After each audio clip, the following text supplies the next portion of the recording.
Okay, welcome back. So far we were discussing about the chemical properties and physical properties of metals. Now we will study about a solution, that is what we are calling aqua regia.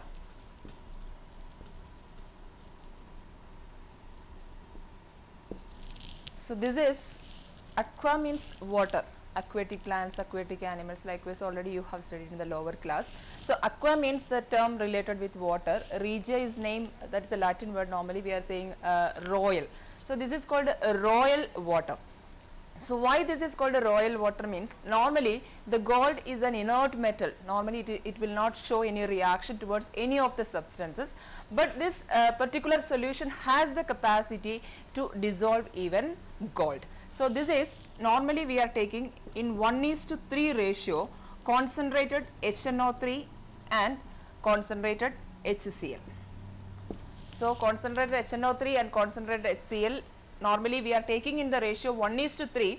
So the solution which is made up of 1:3 ratio, 1:3 ratio mix, concentrated HNO3 and HCl are mixed together in the ratio 1:3.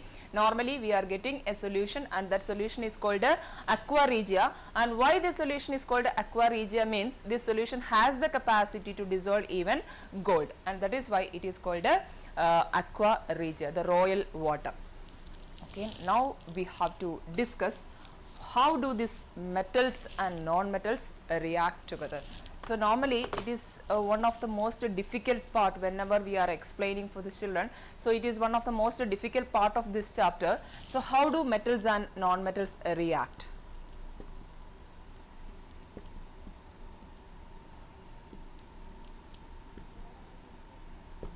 So for explaining this, we have to move back to the 9th grade.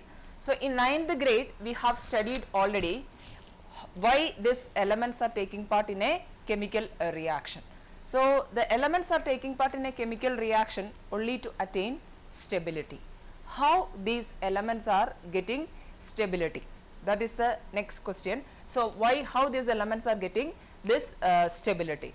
So we know normally the elements are having, the stability is attained or measured on the basis of the number of electrons present in the outermost shell. All the elements are trying to get stability by acquiring 8 electrons in the outermost shell. So I will explain with one example, sodium reacting with a chlorine to give sodium chloride. So I will explain with a I will take sodium as an example. Sodium, the atomic number of sodium is 11, and the electronic configuration you have studied in the 9th grade, the Bohr's atom model, how electrons are arranged in different shell, K shell, L shell, M shell, likewise how the elements are arranged. So when the sodium is having 11 electrons, the atomic number of sodium is 11. So the electrons arranged in different shells are in 2, 8, 1. First shell 2 electron, second shell 8 electron, and the third shell 1 electron. And here the sodium always trying to get 8 electrons in the outermost shell. Now the sodium is having only 1 electron, and it should have to get 7 more electrons to complete the 8 electrons, and that condition is called octet. We are saying they are normally taking part in a chemical reaction to complete the octet. That octet electronic configuration is the stablest electronic configuration of an element. So generally, so here the sodium is having only 1 electron in the outermost shell, and the sodium is trying to get 7 more electrons in the outermost shell, then only it will have the octet electronic configuration. On the other hand, chlorine, it is having 17 electron. So here 2, 8, 7. This chlorine is also trying to complete the octet, and in the case of chlorine, it needs only 1 more electron to complete the octet. So obviously we can think, so normally when sodium and chlorine are reacting together, what will happen? The chlorine will say, okay, I am having 7 electron, you should have to give that 1 more electron to me. So then you will also have 8 electron in the outermost shell, and I will also have 8 electron in the outermost shell. So now I have to explain how, by giving and accepting this electron, how they are attaining octet electronic configuration. So when sodium and chlorine are reacting together, first of all sodium is giving 1 electron. Sodium is losing 1 electron. In mathematics you have studied the algebra. So when -7 and +6 are adding together, we are getting -1, and +6 and -8 we are adding together -2. Likewise algebraic calculation you are studying in the studying in maths. So the same algebraic calculation we have to think here also. Sodium is having 11 electron. We know each and every element, each and every atom is chemically or electrically neutral. They are electrically neutral because the number of electrons and the protons present in the atom is same, but they are of different sign. So the atomic number 11 means this sodium contains 7 proton of positive charges and 11 electrons of negative charges. When this 11 positive charge, positive 11 plus minus 11, that is again I am saying mathematics. So plus 11 and minus 11, when we are adding together we are getting net value 0. The same way the number of protons and number of electrons present in an atom is same, but they are opposite in charge. So then hence they are cancelling each other and there will not be any charge for any of the atom. So here sodium is having 11 proton, means it is having 11 positive charge, and the number of electrons present in the sodium is also same, 11 electrons. So when this sodium is giving 1 electron to this chlorine atom, it becomes Na plus. So how it becomes Na plus means, now also the protons are not taking part in a chemical reaction, they are in the nucleus. So whenever the sodium atom is taking part in a chemical reaction, the number of positively charged protons present in the nucleus, it is not having any change. So the number of protons, the positively charged protons present in the atom is same, and that time the number of electrons, the sodium atom is giving 1 electron, now the number of electrons are only 10.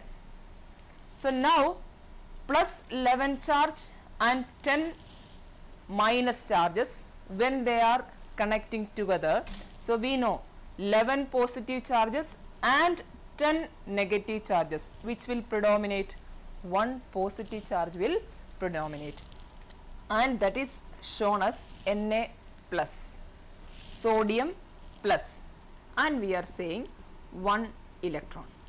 So this equation means here the sodium atom has given 1 electron and it becomes Na plus. So Na plus means, that is what we are calling ions, IONS, ions. So positive ion, and this is called a positive sodium ion, that is a positive ion. The positive ions are generally called a cations. Positive ions are generally called a cations. Here why the sodium has given positive charge? On the other hand, in an easy way we can say that here the sodium has given 1 electron. So that 1 electron has been marked as 1 positive charge. So sodium ion and 1 electron. So on seeing this part, a student has to identify, during this chemical reaction sodium has given 1 electron and it has formed the sodium ion. And after forming this, so this after giving this electron, what the chlorine will do? Chlorine is accepting that 1 electron. Chlorine is accepting 1 electron and it is forming Cl minus. Understood? Sodium is having 11 electron in the outermost shell, 11 electrons, not in the outermost shell, 11 electrons are present in the sodium atom, 1 electron in the outermost shell. So during the chemical reaction, that 1 electron has been given. So it is becoming Na plus ion and 1 electron losing from the sodium, and that 1 electron has been accepted by the chlorine atom and it has been changed into Cl minus. This is called a anion. So positive ions are called a cation and negative ions are called a anion, and after this positive ion and this minus ion reacting together to form sodium chloride. So, always you have to keep in your memory, during a chemical reaction there will be the formation of ions, but when there is the formation of a compound, that particular compound does not have any charge, because here the plus charge and minus charge getting neutralized and the compound is not having any charge. So, once again I will explain. So, when a metal and a non-metals are reacting together, when a non-metal and a metal and a non-metal reacting together, there will be the giving of electron and the accepting of electron. So, during a chemical reaction, metals are generally the electron donors, they are giving electron. So, you have studied oxidation and reduction in the first chapter. Addition of oxygen to a subject is called oxidation, or removal of oxygen is called reduction.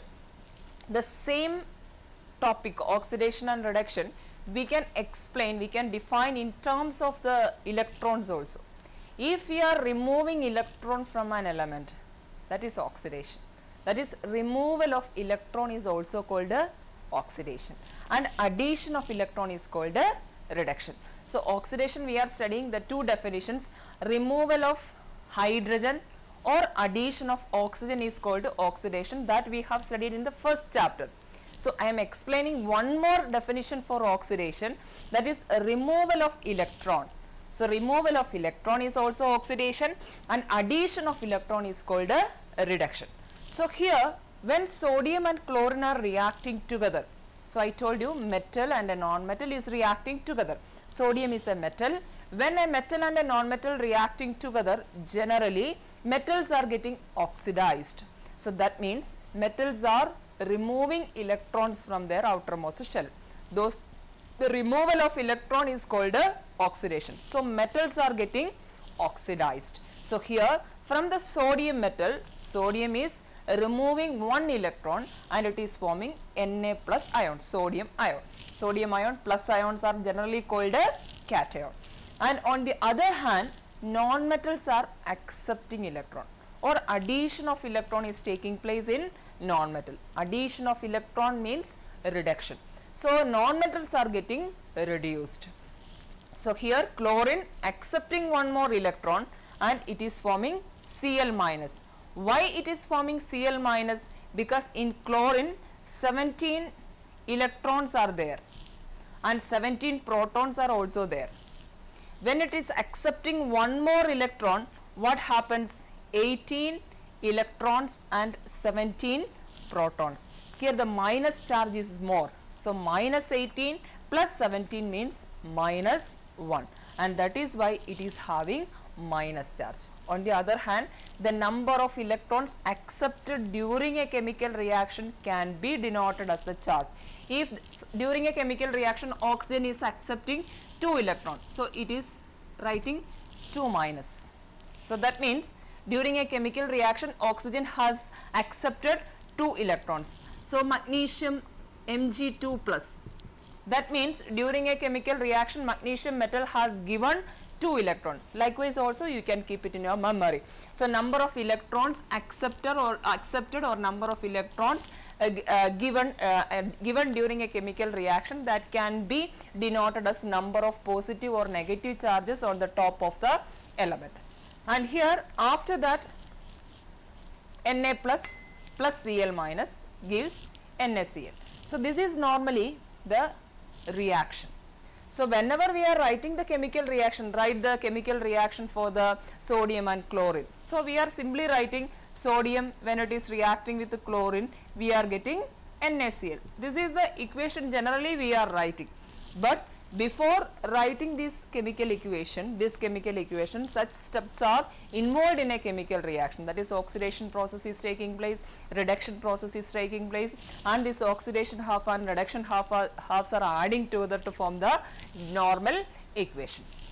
This is what generally metals and non-metals reacting together. So, you have to keep in your memory, when a metal and a non-metal react together, so generally there will be the transaction of electrons. Some metals will be Metals are electron donors and non-metals are electron acceptors. During a chemical reaction, metals are giving electron and forming cation, and non-metals are accepting electron to form anion. These cation and anion reacting together to form the required chemical reaction.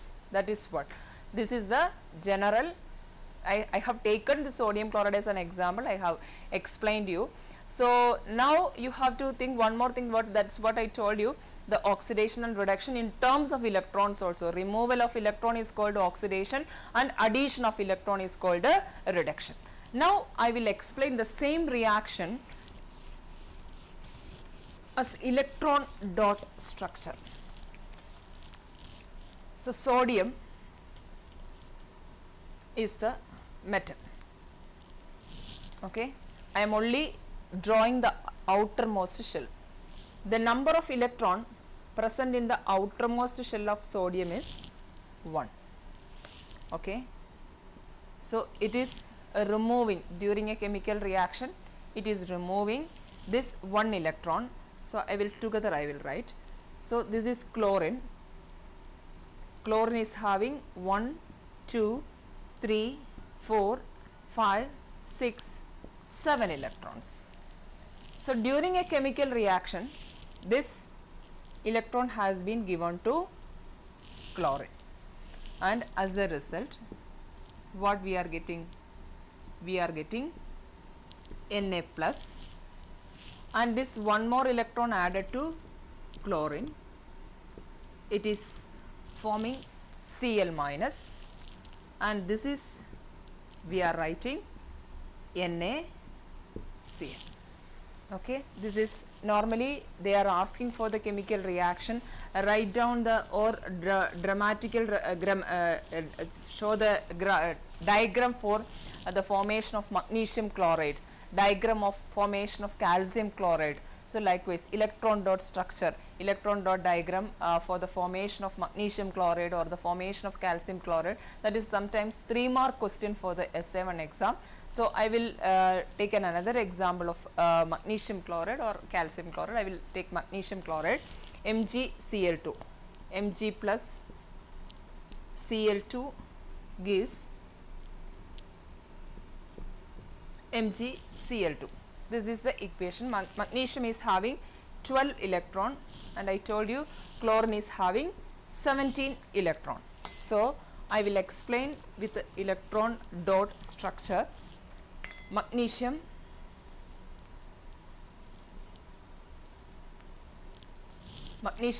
atomic number 12, electronic configuration 282. That means outermost shell contains 2 electrons. So we have to draw 2 electrons. Okay. Now I am going to draw chlorine. Chlorine is having 1, 2, 3, 4, 5, 6, 7 electron. You see, the chlorine, the magnesium is having 2 electron. This chlorine is having 7 electron. This chlorine can accept only 1 more electron from this magnesium. So this is accepting. So this electron has been accepted by chlorine. But again, 1 more electron is there. So that is why magnesium is reacting with a 1 more chlorine atom.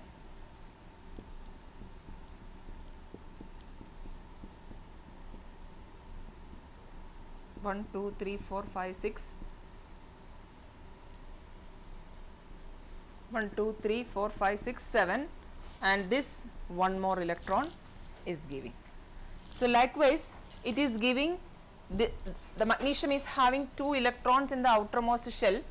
The chlorine atom cannot accept 2 electrons, it can accept only 1 electron, and that is why magnesium is reacting with a 2 chlorine atom and 1 electron to 1 chlorine atom and the next electron to other chlorine atom, and that is why it is having the formula MgCl2. So magnesium, and here the charge of the magnesium will be Mg2 plus, and here it will be Cl minus, and here also Cl minus. So, when we are writing Mg2 plus 2Cl minus gives MgCl2. This is the general reaction of, or the diagrammatic representation of the formation of magnesium chloride. So, when metals and non-metals are reacting together, there will be the removal of electron and there will be the acceptance of electron, and generally that electron transactions will be there in the formation of when metals and non-metals are reacting together to form a compound, and such bonding. So, that is why the metals or non-metals are, when reacting together, they are very strong rigid structure, because whenever they are forming, there is attractive force between these positive ions and the negative ions. Whenever there is an attractive force between the positive and negative ions, we are calling it as electrostatic force of attraction. So, when metals and non-metals are binding together, we are calling that bond as an ionic bond.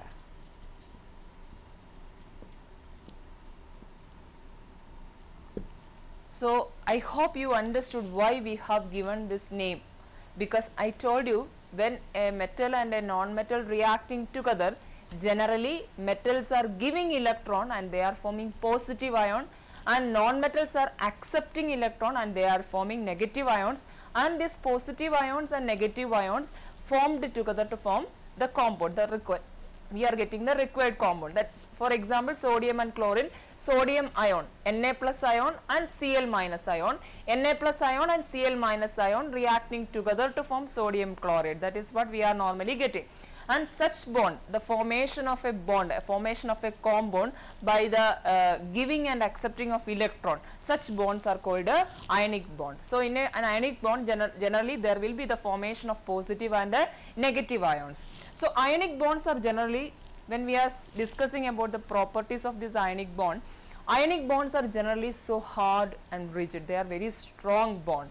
As I told you, the positively charged ions and negatively charged ions are binding together to form the ionic compound. So, such force, that force is called the electrostatic force of attraction. So, the electrostatic force of attractions are very strong, and that is why generally we should have to give a tremendous amount of energy if we want to break the ionic bonds. So, ionic bonds are generally very strong, they are very hard, they are having high melting point and boiling point, because the electrostatic force of attraction, to overcome this electrostatic force of attraction and to reach the melting point and boiling point, it is very difficult, and that is why generally these ionic compounds are having high melting point and a boiling point. And the next one is, they are very good conductors of electricity in the molten state, not in the solid state. They are generally very good conductors of electricity, that is in the molten state, because in the molten state only we know the electricity conducting means there should be the movement of electrons or the movement of ions. So, movement of ions and electrons should be possible when they are in the molten state, and these are the general properties of the ionic compounds. Ionic compounds are very hard, strong. So, they are bound together by the electrostatic force of attraction, and they are soluble in water, but they are not insoluble in organic solvents. Organic solvents means diesel, petrol, like organic solvents, they will not dissolve. So, ionic compounds are very strong, hard and rigid, because they are bound together by the electrostatic force of attraction. They are soluble in water and insoluble in organic solvents. And the next one I told you, they are having high melting point and a boiling point. They can conduct electricity only in the molten state. In the solid state, they will not have, there will not be any mobile ions. Only in the presence of mobile ions on electron, electricity is possible. These are the properties of ionic bond. So, just we will sum up what we have discussed today.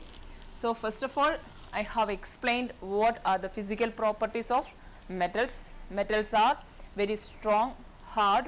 I told you they are solid at room temperature, and one exceptional liquid metal I told you, mercury is one of the liquid metal, and they are very hard and strong. And that exceptional case also I told, sodium and potassium, they are not very strong, because they can even cut with a knife, because it is not having that much strong.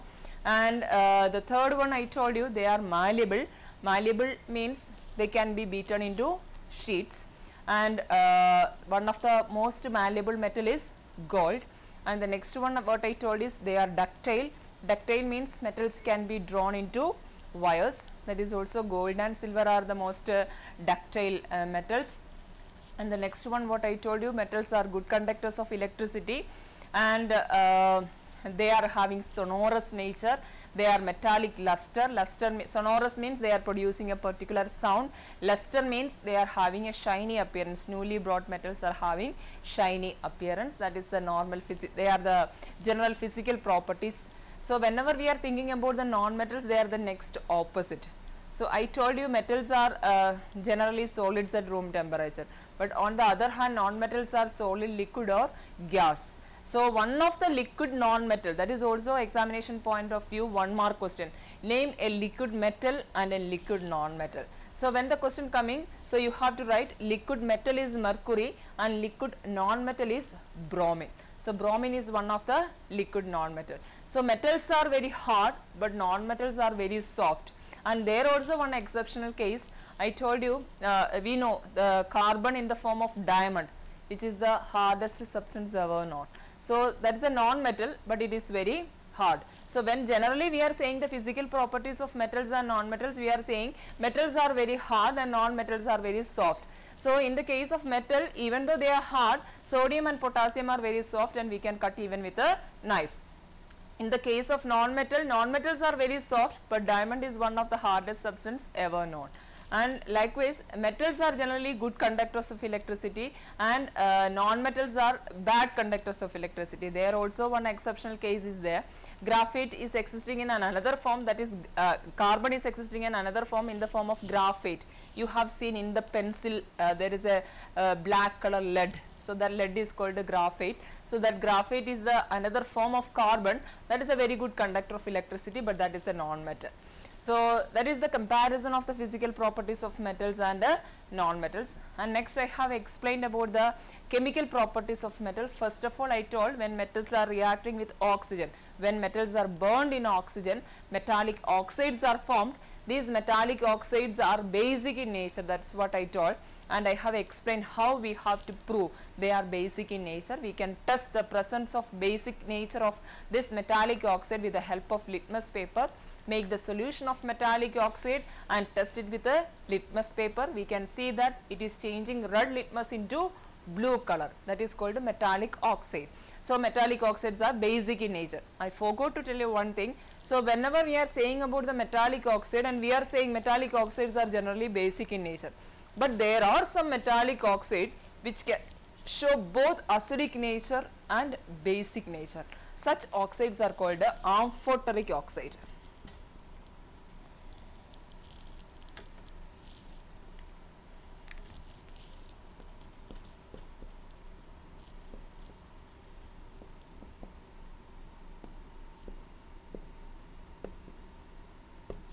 This is also one of the important thing normally asking for the SA1 exam, because name 2 amphoteric oxides. Likewise, the questions are also coming. So examples are zinc oxide and aluminium oxide. So they are considered to be the amphoteric in nature. So amphoteric means the oxides which can show acidic nature as well as the basic nature. When we are saying the general property of the metals, metallic oxides are basic in nature, but there are some exceptional case. Zinc oxide and aluminium oxide, even though they are metallic oxide, we are expecting the basic nature from these oxide, but they can show the basic nature as well as the acidic nature, and that is why such oxides are called amphoteric oxides. So the metallic oxides we are calling it as these oxides we are generally calling it as amphoteric oxides. That is the first chemical property I told. When metals are burned in oxygen, we are getting corresponding metallic oxide. Metallic oxides are generally basic in nature, and we can test the basic nature of metallic oxide with the help of litmus paper. That is also I told. And one exceptional case also I told. There are some metallic oxide which can show both acidic nature and basic nature. Such oxides are called amphoteric oxide. Examples: zinc oxide and aluminum oxide. And the third property, and then next chemical property what I told, when metals are reacting with the water, we are getting corresponding metallic hydroxide. And there also one exceptional case I told you, why calcium float on water. That is one of the important question, 2 mark question generally asking for SA1 exam. So calcium, when it is reacting with the water, what happens is that hydrogen gas is producing, but the heat developing during the chemical reaction is not that much effective to burn the hydrogen gas produced during the chemical reaction. As a result, what happens is that this hydrogen gas as a bubble, it will stick on the side of this calcium metal and it will float on water. That is what I told. And the next property what I told was, when metals are reacting with a dilute acid, we are getting corresponding salt. It also depends upon the acid we are taking. When metals are reacting with a hydrochloric acid, corresponding chlorides are formed. When it is reacting with sulfate, sulfates are formed. When it is reacting with nitric acid, nitrates are formed. Generally, there will be the production of hydrogen gas except in the case of nitric acid, because nitric acid is itself is a strong oxidizing agent. It oxidizes a hydrogen produced during the chemical reaction, I told you. Then I have explained about the aqua regia. I told you 1:3 ratio when we are taking concentrated nitric acid and hydrochloric acid, we are getting a solution. That solution has the capability to dissolve even gold, and that is why it is called a aqua regia, I told you. And then I told how these metals and non-metals reacting together. That is one of the most important parts. So many questions may come for the exam. So the formation of metals and non-metals, I told you, in the case of metals, generally metals are giving electron, loss of electron, giving electron, that is called oxidation, gaining electron, that is called a reduction. During when a metal and a non-metal reacting together, metals are undergoing oxidation and non-metals are undergoing reduction. When they are undergoing oxidation, they are forming positive ion, and when they are undergoing reduction, they are forming negative ion. These positive ions and negative ions joined together to form the required compound, and the formation of such compound or such bond, that is called ionic bond. Generally metals and non-metals forms ionic bond. They are very strong because they are formed with the help of electrostatic force of attraction. They are soluble in water. They will conduct electricity in the molten state. That all I told you. So this is one of the important chapter, because the third chapter is a lengthy chapter, and one more topic is there that we will discuss afterwards. Anyway, so SA2 exam, now I think this is the last session because 2 months the vacation is coming. I hope all of you have enjoyed the session. You have to revise the topic nicely and be well prepared for the SA1 exam, and all the best.